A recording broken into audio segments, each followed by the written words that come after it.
বিপ্লব ভাই বুঝছে না উনি মনে করছে অন্য হুজুর সিফা দিয়ে বইয়া থাকে ও বোয়ার তেলি হুইতালা নেই চিন্তা করে না বইয়া থাকে পরে কইতাস আরো কইতে আরো কিছু কথা লইয়া যান ভাই যাইবে না যখন দুইটা কথা লইয়া যান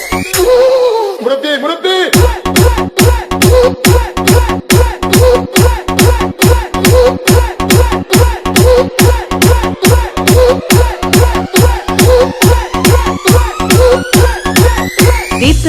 বিপ্লব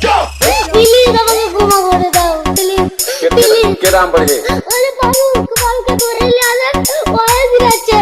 আমি চিনি নাই প্লিজ আমরা তুল কোনটা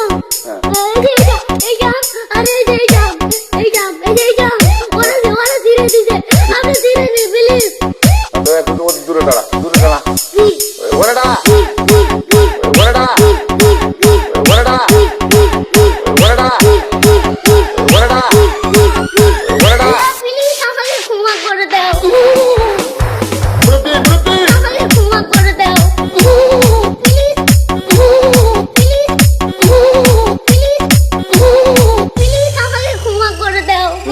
আচ্ছা যা